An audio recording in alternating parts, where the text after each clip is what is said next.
News 18 मराठीचा impact. आमच्या कानावरती असं आहे की तुम्ही दुसऱ्यालाही तिथे जागा देण्याचा प्रयत्न करत आहात, तरी ह्यांनी आमचं आंदोलन चालू असताना ह्यांनी लीज डीड करून दिलेलं आहे. 100% मी बुधवारी सकाळी मुंबईला जाणार. विधान भवनाच्या तिथं जे आंदोलन होईल ते तीव्र स्वरूपाचं असेल. PMRDA कडून शेतकऱ्यांना दिल्या जाणाऱ्या परताव्याच्या शासकीय भूखंड वाटपातील घोळ न्यूज 18 मराठीनं उघड केला होता.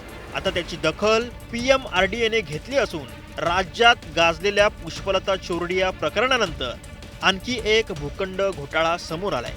या घोटाळ्यात शासनाकडून मिळालेल्या भूखंडाची शेतकऱ्यांनी परस्पर विक्री केल्याचा आरोप पिंपरी चिंचवड शहरातीलच काही ग्रामस्थ आणि शेतकऱ्यांनी केलाय. नेमका शेतकऱ्यांचा आरोप काय आहे एकदा पहाच. की जी काही चौकशी होईल ती पारदर्शकपणे होण्यासाठी आम्ही जर तो प्रश्न उपस्थित केला तर आमच्या समोर ती चौकशी व्हावी.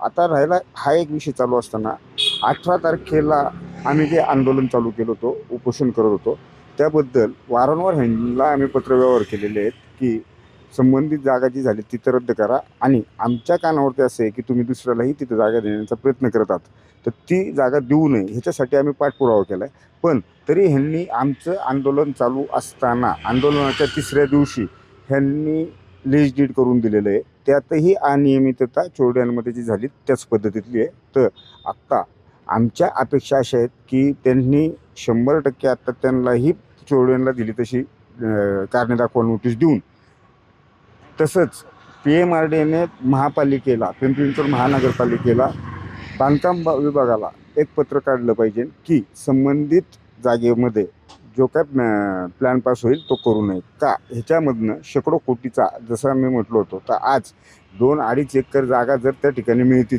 तर शेकडो कोटीचा घोटाळा होणार आहे हे आठळ सत्य. आणि त्यासाठी हे प्रशासनातील अधिकारी सर्वस्वी जबाबदार आहेत. यापुढे काय भूमिका असणार आहे जर तुमच्या?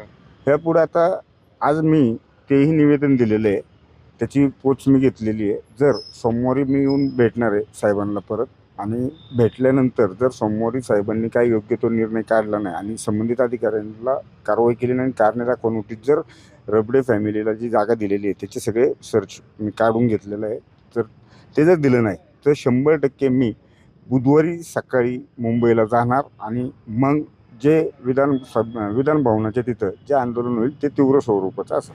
विधान भवनाबाहेर आंदोलन करण्याचा इशारा शेतकऱ्यांनी दिल्यानंतर महानगर आयुक्त डॉक्टर योगेश म्हसे हे नेमकं काय म्हणाले तेही पाहूयात. आत्ता जो अलीकडचा विषय आहे की जे काय 12.5% परताव्याचे भूखंड आहेत तिथं थेट आरोप करण्यात आलेले आहेत, त्याचा कधी खंत वाटली का तिथे अनियमितता झालीच? निश्चित नाही, याच्यामध्ये अनियमितता तर नाहीच आहे. जो लाभ मिळाला तो शेतकऱ्याला मिळाला. की ब हा विषय वेगळा आहे, परंतु लाभ मिळाला शेतकऱ्याला मिळाला. आणि जे काही दिले गेलं आहे, जो काही बेनिफिट दिला आहे तो शेतकऱ्याला शासनाचं जे धोरण आहे त्याला अनुसरून दिलेलं आहे. त्याच्यामुळे त्याच्याबद्दल खंत वाटायचं कारण नाही आहे. फक्त एकच आहे की खूप म्हणजे मोठ्या काळातला हा प्रलंबित प्रश्न जो आहे तो पूर्ण मार्गी लागायला अजून काही काळ लागेल.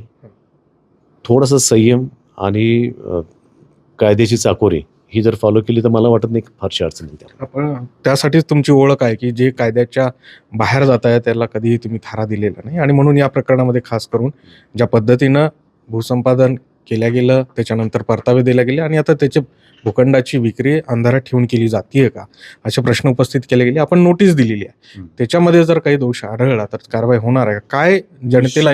निश्चितपणे शासनाचं जे काही धोरण आहे त्याला डावलून काही झालं असेल तर निश्चितपणे कारवाई केली जाईल.